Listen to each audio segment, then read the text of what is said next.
Hello and welcome to the latest edition of the AIM Growth Partners podcast. Today, I am thrilled to be joined by Vance Ravie, the CEO and founder of Junction AI, the business that's poised and is revolutionizing the intelligent automation space through their proprietary agentic AI platform. Vance, welcome to the show. Thank you very much, David. Glad to be here today. Now, let's start with a bit of a background on yourself, if that's okay, Vance, to give myself and the listeners a bit of context behind what we're going to talk about today. Yeah, well, I've been working in technology for quite a long time now, a little over 20 years, and I've always really been fascinated by opportunities to see transformation happen that, where you can blend that sort of new innovations and taking old processes or old ways of doing things and then seeing how do we really practically move that forward. It's really easy to have these great big visions, and we all see about the great big plans and things like that, but often innovation happens in, funny ways or non-linear ways, and maybe so I look for those angles into it that's sort of exciting and might be overlooked by other people. And, we've seen that happen with so many different internet technologies. So I found myself in AI about 8 or 10 years ago and at the beginning of that revolution too. Amazing. Well, I look forward to getting kind of stuck into seeing specifically some of the use cases and some of the challenges you're looking to sort of overcome and helping your clients overcome. Before we get into that, though, I think it's kind of worth mentioning that this isn't your first business. You founded previous businesses. So what was it that specifically drew you to the area in the field of AI and agentic AI specifically? Yeah, I think it came from that, every business I've been involved in, it has been always about data. And, you hear all the cliches about data is, the new gold or the new oil. And, I heard that, I've seen it. I've seen massive projects in enterprise, in government, in across all the different sectors where they've done all this work around customer data platforms or data warehouses. There's been an enormous amount of effort and time, to find ways to harness that data and then utilize it as a competitive advantage. But often we're not seeing that flow through necessarily to all the specifics that someone needs to do to deploy it into their workflow or what they're doing on a day-to-day basis. And if you can't deploy those data insights, or you can't deploy that learnings or whatever it is you're getting from that data into how you're doing your day-to-day job, then the chances are you're not maximizing the value of it, or you're missing opportunities, or you're really just saying, oh yeah, we're data-driven. Well, are you really data-driven? Are you really using it to run what you're doing and help you make decisions and support whatever it is the output that you're trying to achieve? Well, let's make it real. And so that's what really got me excited about it. And then, as AI has progressed and especially machine learning, has developed so rapidly over the last few years, the tools and applications and capabilities have meant that we can really deploy this data and utilize this data in ways that can be really impactful and can help automate something, a manual workflow or manual process. So that's really what got me into it, is that I felt that the capabilities had caught up with what the dream was. Amazing. And one of the things that you said there that I love and I wanted to kind of echo is likening data to oil or gold. Now, as you mentioned and you kind of spoke about, on its own isn't enough. Unlike oil or gold, where if you're an owner of oil and gold, you're going to be pretty well to do. Talk about some of the challenges when it comes to data, where it's not just about quantity, it's about quality and how useful it is. Talk a little bit about that, if that's okay. Yeah, that's actually a really good point, because it is easy to have a lot of data, especially in today's world where we can buy vast data from a data provider. There's all kinds of companies out there that are selling us data, right? Again, one, how do you know what you're buying is going to be useful to what you're doing? So that's a good starting point. But it's really about how you're going to then identify the way you're going to use that data and making sure you've got the data that's fit for purpose. And one of the issues in our industry is everybody wants to do something in AI, of course, and they want to run projects or deploy their strategies. But we find always that the most difficult step for most organizations is getting that data into shape, or getting that data arranged, or finding the data, or connecting to the data. And, one thing I've learned from my experience, especially in enterprise and government, is the bigger the organization, obviously, the harder it is to find out and get those sources of data. And that was one of the inspirations for what we're doing at Junction AI and our agentic platform, is that we kept hitting up against, oh yeah, this company, whatever, they got a data warehouse, great. But all right, as soon as we start talking about the data we need to do the project, oh, well, that's with so-and-so, and they're in this group, and they have a different system, and that's not connected to this system. And oh yeah, I've got that data, but I just use it an Excel spreadsheet, or I've got it in a CSV file, or I've got a PDF, or it's in a Word document, et cetera, right? And we've all seen that in every organization we've probably ever been involved with, worked with, or been employed by. The dream of having these great big data sources that are all structured and beautifully organized and beautifully labeled, it's still a dream.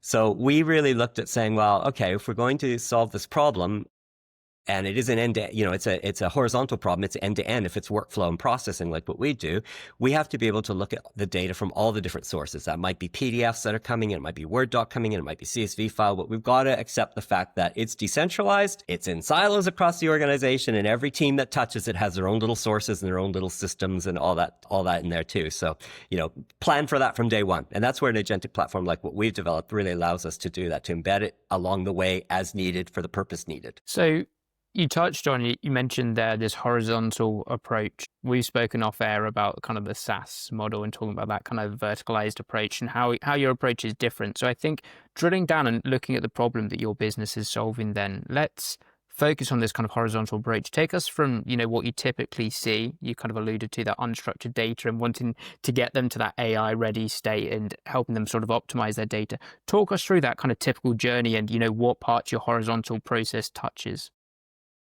Yeah. So when I speak of horizontality versus the vertical side, is that when we're looking at a workflow in an organization, it might cross 4, 5, 6 different groups. You might have your marketing group. If it's in retail, you might have the product group or the category managers or, any of those sort of areas. You will have legal, compliance and risk want to be on top of everything. Marketing's going to want their brand voice in there. There's probably some vendors that you're working with that have, maybe it's SEO keywords, things like that you want to include.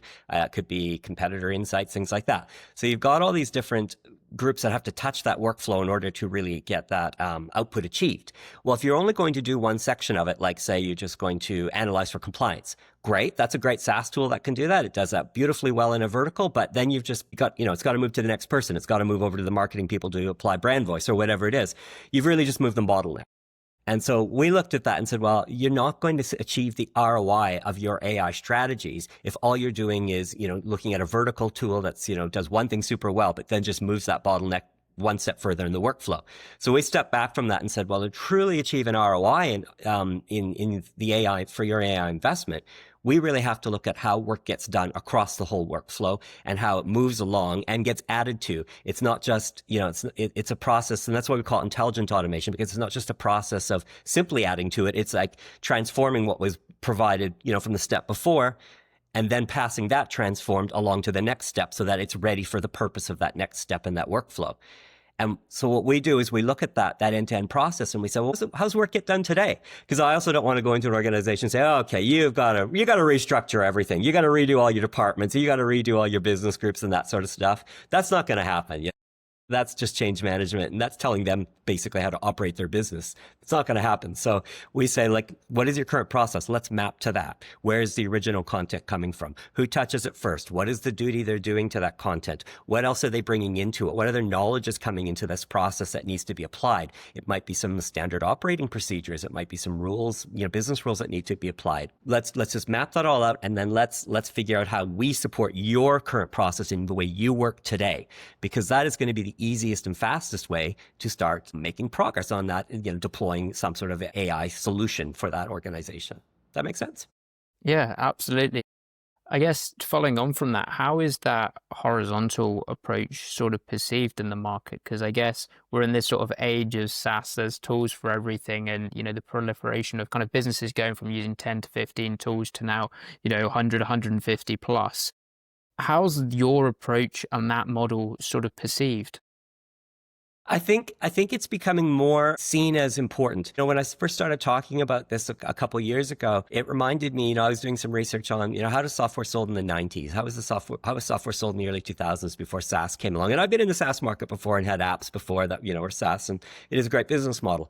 But I was looking at, we talk about how important this data is to your competitive advantage, and the insights you're capturing off this data, that is absolutely critical to your competitive advantage. So I look at that as really important IP. All right, so when we start backing up from there, then we have to say, well, how are we going to deploy and protect that IP and manage that within our own systems?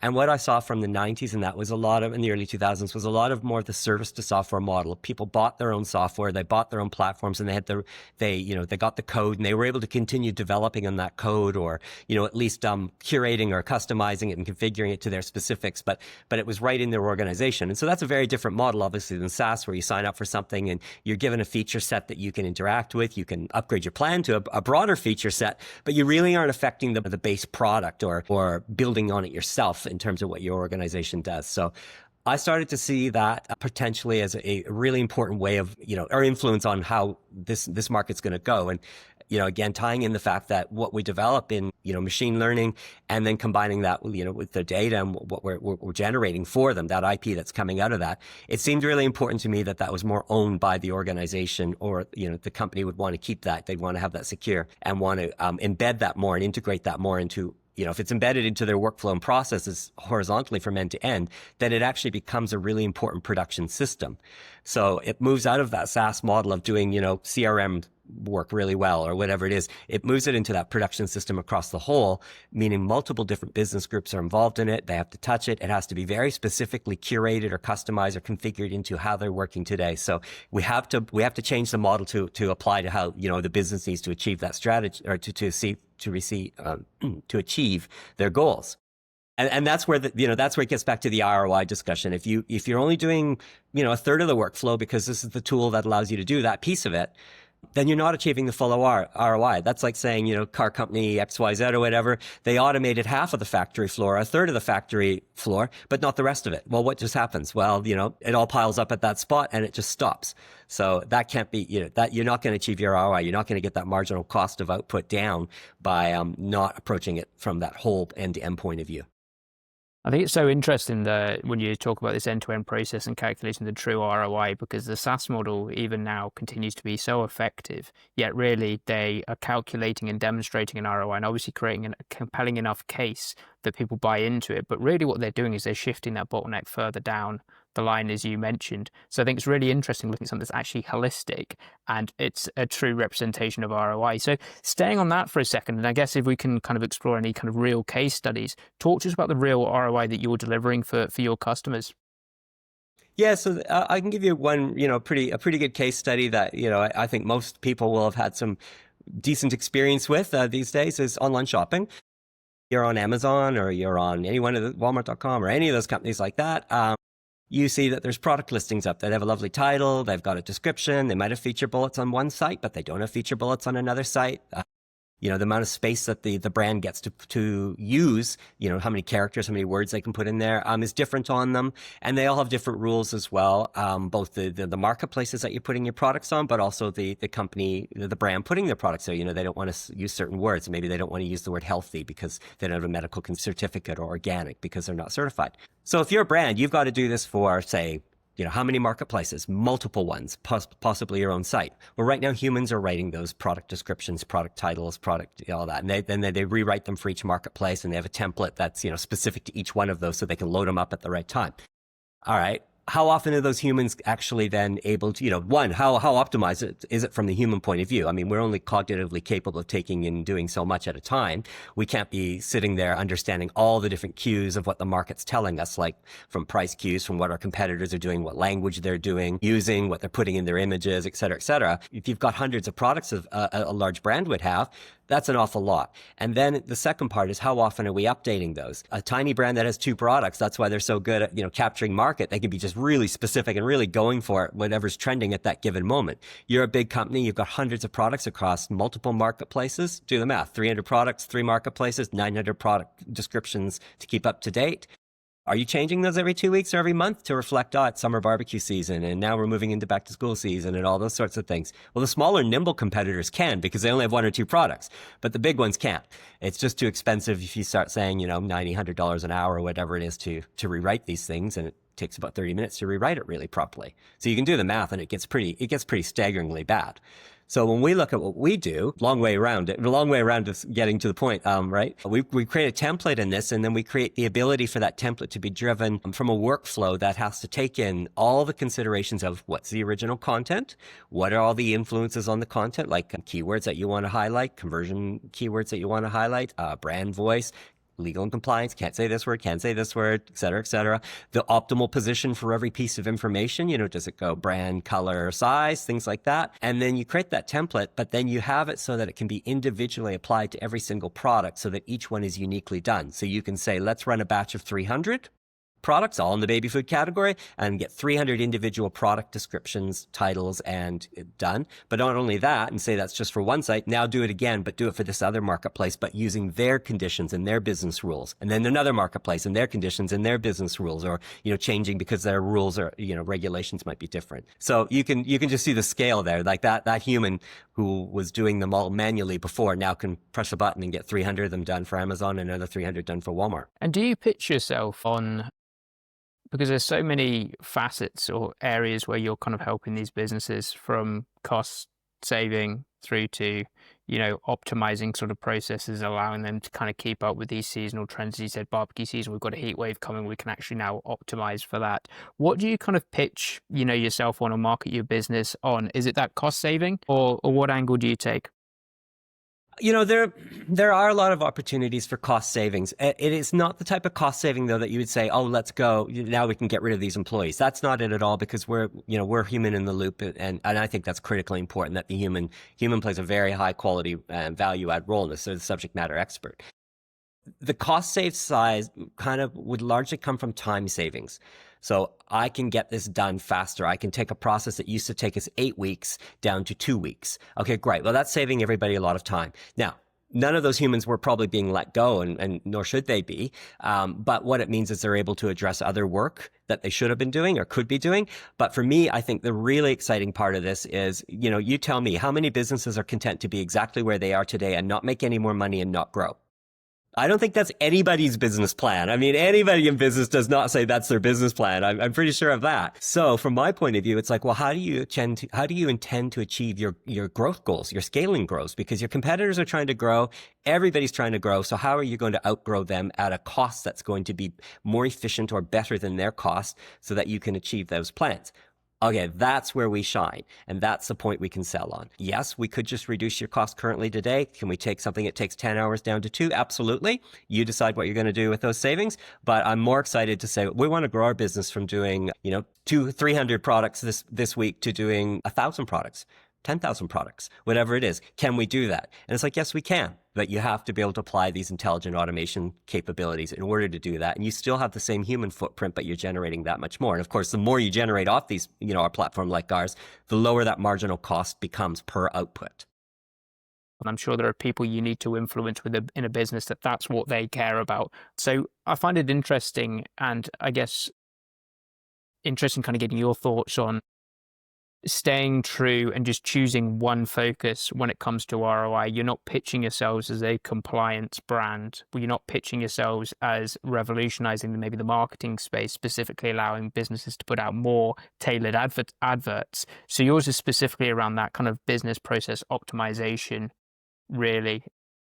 Is that it? Yeah, that's very much it. I mean, you could apply a variety of different use cases to our platform. We do have some sectors that we, have a lot of experience in, and we like to target because we know those sectors well. We've worked with companies in those sectors. We've learned a few things along the way, right? But it is really looking at that overall business process improvement. But what I do find common across just about anywhere I've seen, any use case I've seen, is compliance and risk is really important.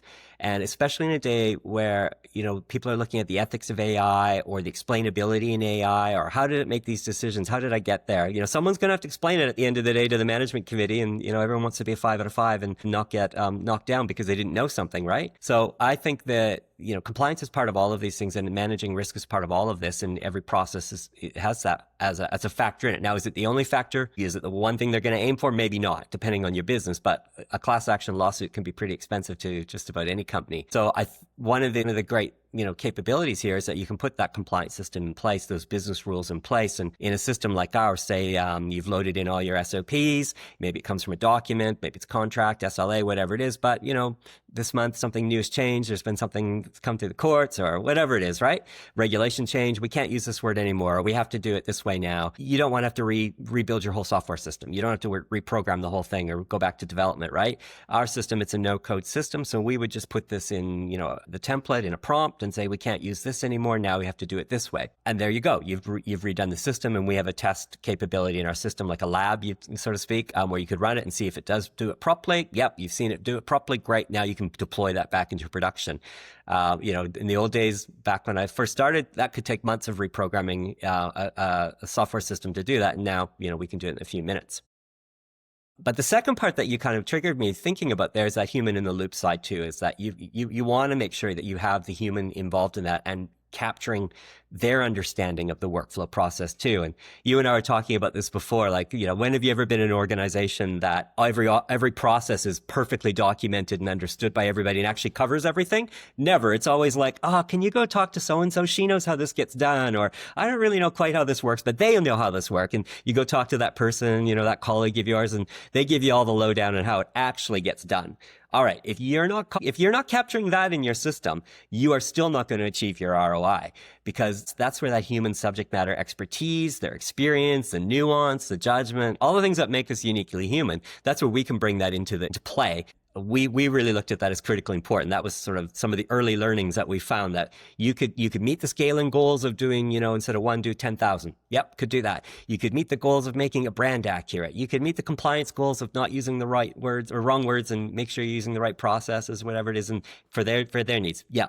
But unless you also capture what was in the human head of how it really works, you weren't getting the full set. You weren't getting the full picture, and you couldn't deploy fully from an end-to-end point of view. From Junction AI, so from your standpoint, what's your role in enabling and facilitating this human in the loop involvement? Because you're implementing a platform which is essentially automating and optimizing so much of the process. So how do you go about empowering businesses to really maintain the humans and maximize the human in the loop here? Yeah. So we look at that as like, how does the human engage all along the process? And it might be, there might be limited engagement in that. Some people just have the content that needs to be loaded in. Maybe it's the original raw content, what they did previously. It might be the legal people who have the contract or the SLA or the operating procedures that need to be put in. But where it really comes down to is, there are automation systems that fully automate things that humans never look at.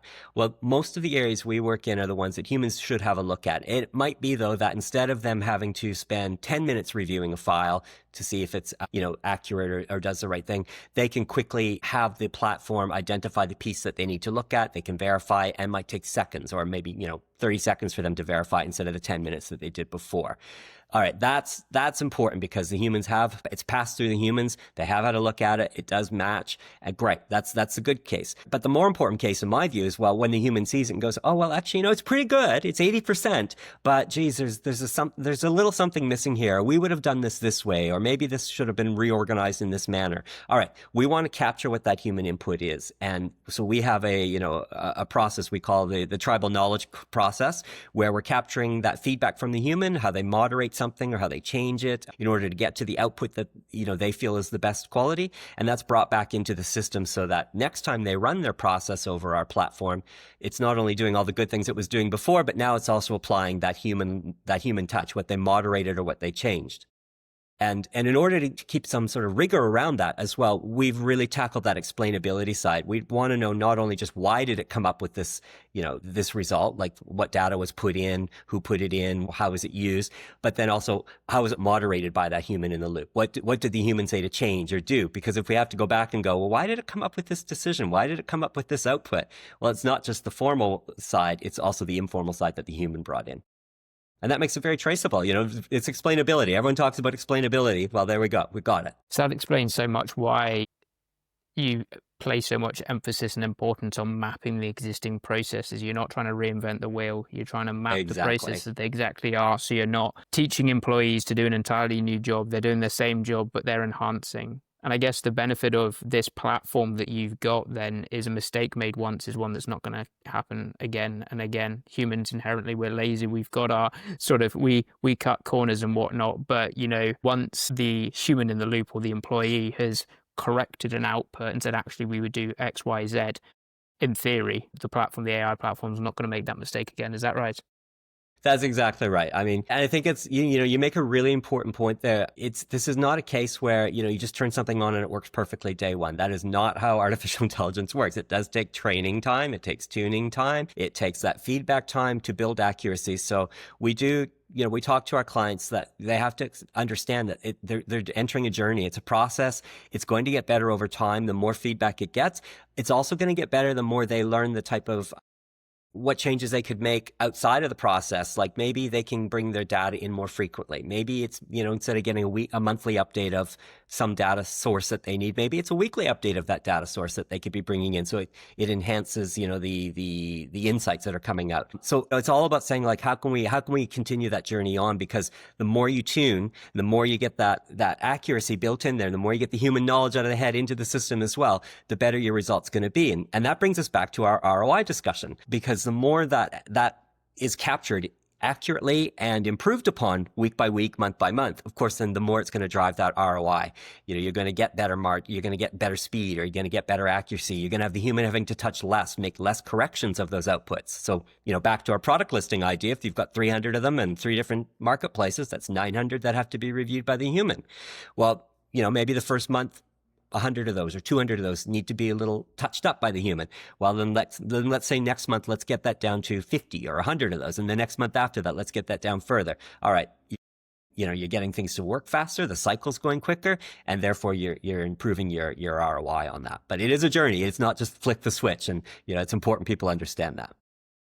I think that journey part's so interesting because it is such a paradox, isn't it? When you think about AI, and there's so much fear around AI replacing people's jobs. Whereas from what I'm gathering there, it's like the more work you put into these systems, the more you're going to get out of it. Yeah. I think that's so interesting. And, it repositions what the human's role is too. I don't know if there's a lot of people that feel their job is really exciting and enjoyable when they're just cutting and pasting from one document to another. Maybe some people enjoy it. I don't know. But I'm not sure that's what all of us sort of sign up to when we get our job, right? I think the opportunity of using a platform like ours and intelligent automation is that the human gets to move into more what the subject matter expertise is that they should be bringing into the system, bringing that tribal knowledge into the system, using those insights or finding other opportunities to use those insights. Like it really just changes their role from sort of very automated, cut paste, or move document or whatever it is, to thinking about the higher level work that they could be doing of how to grow their business, how to change their business, how to, we get this output of this automation. All right, what if that output then became an input to something else we've been trying to do? So we've got these great product listings. They're all optimized now. We're doing them for all these marketplaces. We've got all these product descriptions. They're all beautifully optimized and they're all compliant. They're all legal, et cetera, et cetera. Well, let's use that output then as an input to another automation. So we want the human thinking that way, to thinking, well, I've got all these all beautifully optimized. What if now they were used to generate social posts, generate some blogs, generate recipes, I don't know, whatever it is, right? Get the human thinking forward about where they grow their business and how they efficiently manage and build that business, how they scale it, as opposed to the traditional tasks they've been doing. So I think the opportunity from AI is actually huge. Will there be job disruption? Yes, there's going to be job disruption. All technologies have changed and caused that, but we've seen all the way along, it just changed what humans do, and usually for the better.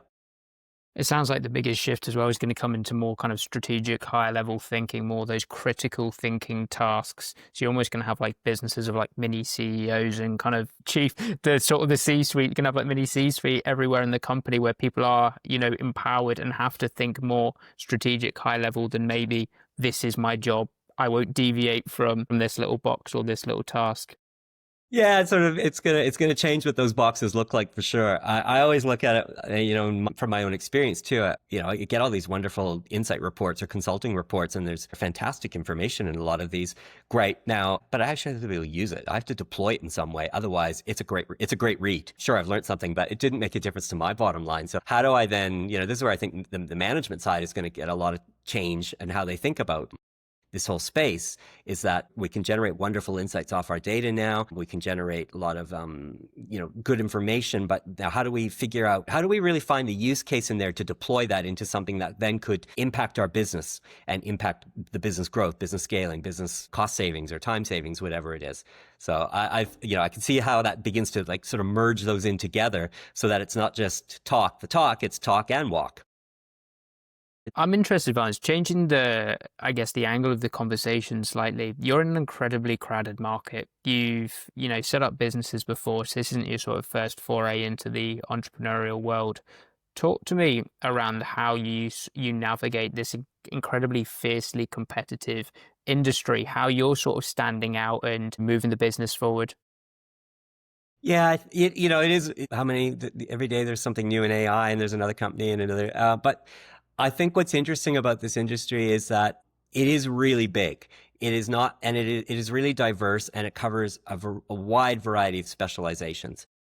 If you just looked at it without had that kind of understanding, you think, oh my goodness, it's there's just so much in there. How could it be possible to stand out? Well, then you have to step back and go, okay, there's a big difference between sort of the folks out there doing the foundational models, the large language learning models. Okay, that is a big business, and OpenAI and Google and all those are involved in that. Well, that's one area of it. All right, there's other areas in there where the people are creating fantastic products that sit on those, like chatbots. All right, that's also another type of use of it. Then there's ones like doing intelligent automation us where we're, I call it the unsexy plumbing. We're behind the scenes and doing stuff that in the interior of the organization. There's others that are setting up just to, generate insights off data that could be fed into another system like ours. So it is a really diverse industry with a lot of different, pieces in it. So, while looking very big and competitive, it's not as bad, it's not as much as you think. And then the other side, it's just growing so much right now because we are really at that time where, we've talked, AI is not new. It has been around for a very, very, very long time. We are finally at that point in the maturation of this industry where it is being deployed, it is being used in production systems, and it is being rapidly used, rapidly sought after because those that are deploying it well and doing a good job of it, they're getting such a competitive advantage that it is really driving the market to say, if you don't have an AI strategy and you haven't figured out what you're going to deploy in this way, not just talk about it, but actually do something, you are going to get increasingly behind your competitors. So, the numbers are out there and they're pretty staggering in terms of the potential of the growth in this space and how this will change the industry. So it's a big industry. It's a really big pie, and it's only growing by the moment.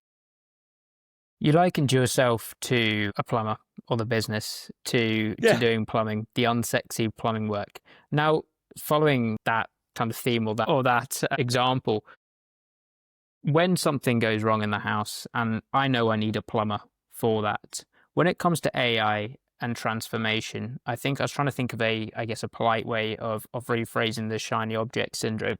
But with AI, there's so much focus on the latest and greatest, the new tools that supposedly will revolutionize their business. So we've spoken about some often with these tools and these kind of SaaS approaches, it just pushed the bottleneck further down the business.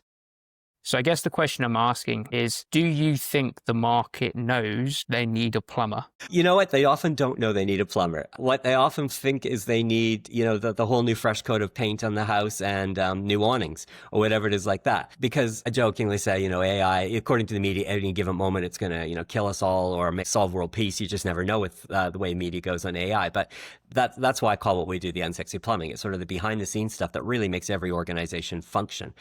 So what we try to do when we look at the opportunity is, yes, we go into a lot of meetings and we like to take a really consultative approach because we want to understand what their understanding of the technology is and their understanding of their business problems. What we like to do then is sort of step back from that and go, okay, there are some use cases in this that are very accomplishable today with today's technology at a very high quality level, at a very high predictability level, high accuracy, et cetera, et cetera. So those are good ones.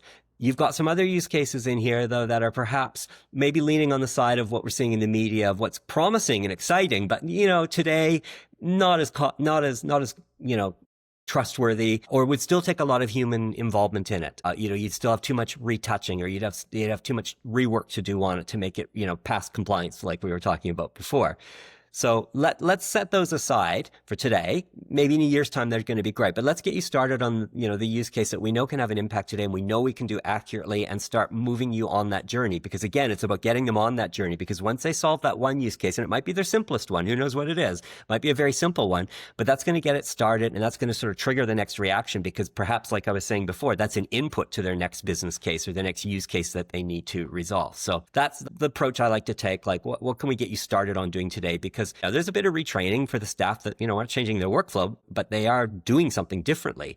They're providing data differently. They're QAing it differently. They're providing that, that feedback into the system. So we want them to learn along the process too, so that they can then understand their business better and pick out better use cases as they learn as well too. I love that. That's great. And so it sounds like that consultative approach means that it gets you in the door and makes them sort of actually realize you can kind of sell the case of, plumbing to them, make them realize they do need plumbing. They might not have that awareness, up front. They might be looking for that new look of paint, as you said. What, I guess we've spoken about, standing out and the need for all these people doing different things within the market, within the AI space. What have been some of the greatest challenges you've come up against, at Junction AI specifically? As I know it's not your first business, but what are some of the challenges unique to Junction AI that you've encountered? For us, probably one of the, two things really in that. One was, first of all, looking at this from an end-to-end process, because like I said, I'd had SaaS businesses. We started as a SaaS originally too, but when we realized that no, it had to be an end-to-end process, it had to do more than just one function, and it had to be really highly configurable and integrated into how they currently work and their current systems. And that's not easy to do as a SaaS product. So that was one of the things, that really led us to developing our platform, realizing that we had quite a big time and investment to develop a platform that can do the variety of things that we do in the variety of ways it does it. So that was one of the really critical pieces of the puzzle for us. The second thing that we hit was accuracy is really important. It really matters. So we call it assurance and transparency, and that really covers the accuracy, but also the explainability side. You hear a lot about fine tuning in the market, and fine tuning can be very, very expensive. It can take an awful lot of time to get your model, to that point where you say that's the high enough quality. But we were finding it was still not getting to the point it needed to be with the use cases that we were working on, where class action lawsuits, where legal risk was critically, really critical to the situation.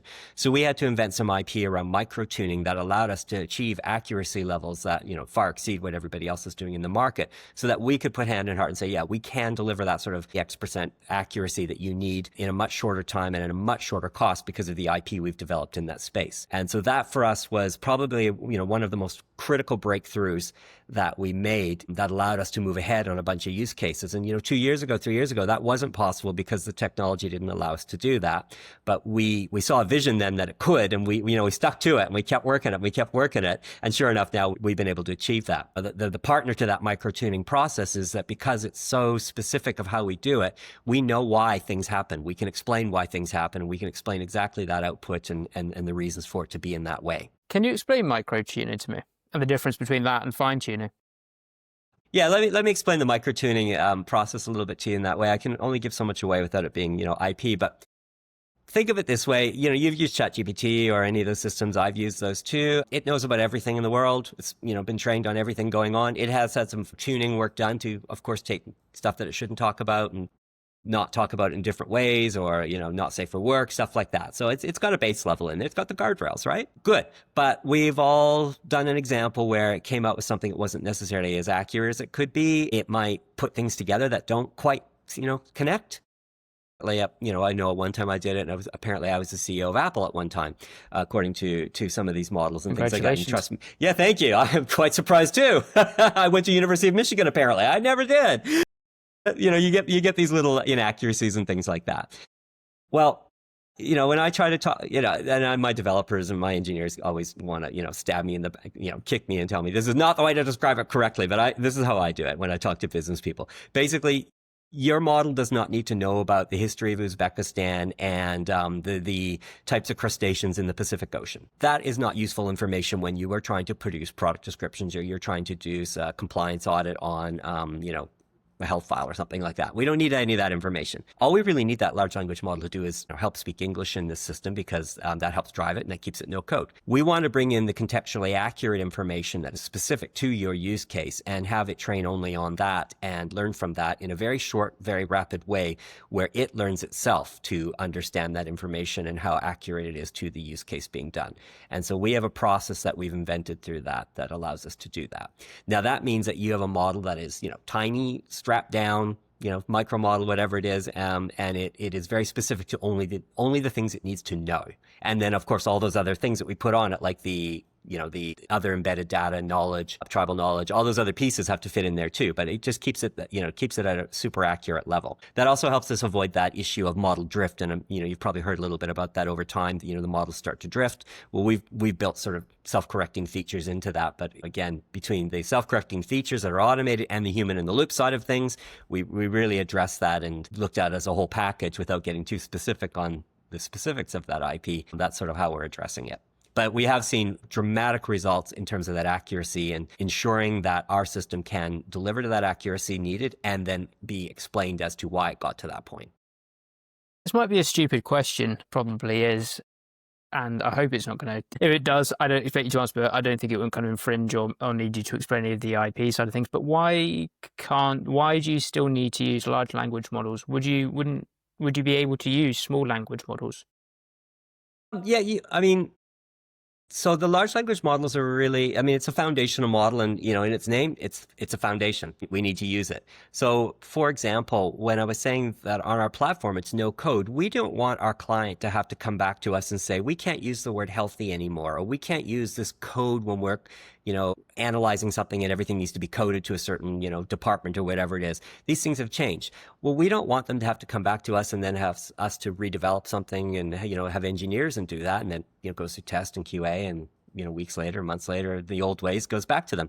We would like that human just to go in there and say, hey, I need this updated. We can no longer use the word healthy, or we can no longer use this code for this alignment. You have to use this one. Great. That human can type that in there and it's done. Now, that large language model or the foundational models that we use to drive that process in our system totally understand that. And then it can be built, it then puts it into the system. It's now part of the prompt that runs the system. It's part of the template that's running the whole process for that automation, and it's done. And there we go. And the human can test it and see it. And if they didn't quite get the result they liked, they can go back in there and maybe change how they told the system to change it. Maybe they have to say, under no circumstances use this in this context, or, they can embellish it however they need to. But it allows the human to have that way of really easily interacting with the platform to, see the results of what they're doing. And because we have a lab in ours, they can actually test it in that lab area. Oh yeah, that got us to 93% accuracy and did fix the problem.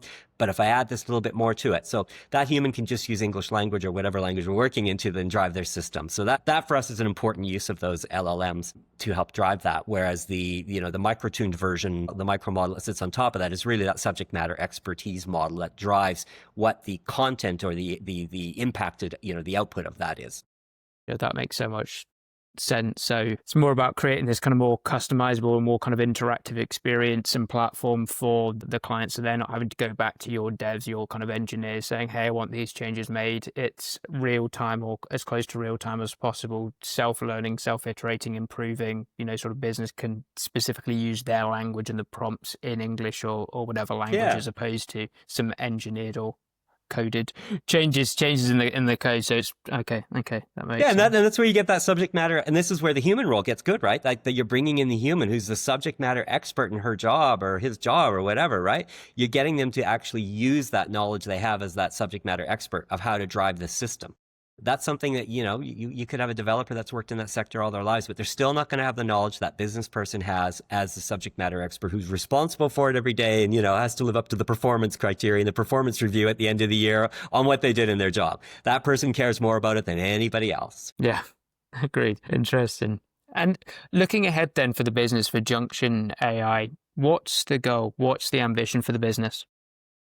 Yeah, so we are really excited about the position we're in right now because, agentic platforms have really taken the market now and are really showing a lot of promise to solve really complex problems. Now, there are a lot of use cases out there, but we've developed in our intelligent automation platform is for really highly complex use cases. And I think, to me, that's exciting because those are the ones where there's a lot of ROI opportunity. So, we definitely started in the retail, more in the marketing space, and the marketing supply chain, as anyone in that industry knows, is hugely long with so many steps and so many other data sources and so many vendors. So it is a very complex one, and we really like it from that point of view. But as we built our platform agnostically, so we knew it would always apply to other areas. So what we've been seeing lately is a lot of compliance-related use cases come up from health and finance sectors.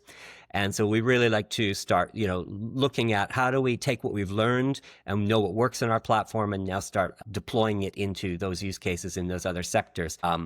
and finding ways, that we can share what we've learned in each of those sectors, to the next sector, and see that we can sort of, more rapidly advance what we've developed and what we've found that worked. So for example, the compliance side, or maybe on the tribal knowledge side, or those sorts of things. Oh yeah, well, that's going to really work well here, because right now this is an industry that's lagging. They haven't, codified as much of their work yet, or their data is messy and it's all over the place. Great. Well, we've already experienced that in this industry. We know this worked. Most of that's going to apply in your industry. Yeah, the document type might be different. Content of the document's different, but here's how it was resolved in that way. Here's what we learned from that. Now we can deploy that more quickly for you and then adjust from there. So I think finding those exciting use cases, well, there's lots of those exciting use cases out there that are really complex, that do touch a lot of data sources and a lot of different individuals in the organization, is where we'll see our growth. Sounds so interesting, and like the use cases and the opportunities are endless really for you, because there's no business that doesn't care about making more money, winning more customers, optimizing processes, or kind of compliance and having to adhere to the sort of various, standards and regulatory bodies to just stay in business. So it sounds like there's not really anyone you can't work with. No, and that's going to be the problem. I mean, we want to do a really good job and be really high quality in what we do. So we do have to watch that we're not just doing anything for everyone, of course. We really do want to stick into the areas where that micro tuning, there's a reason we invented it. Very high degree of accuracy and very high degree of explainability is required. Okay, good.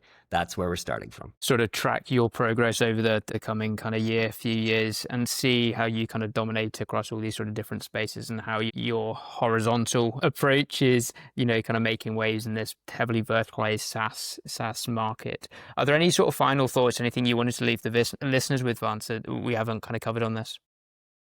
I think something that I've really learned, and it's taken a little while for me to learn this, was I can talk about AI all day long, and that's great. I work in it. I have a fantastic team of engineers who teach me an awful lot every single day. But what I realized as I got out into the businesses, when you're talking, and this is something I always like to do. I've always been, 1 foot in business, 1 foot in technology. This is why intelligent automation really matters, because I can have that conversation with a business person and talk about automating their workflow processes all day long, because, our customer, she can talk about her processes. She knows them inside out. She knows where the pain points are, where the bottlenecks are, where her struggles are, where her goals can't be achieved.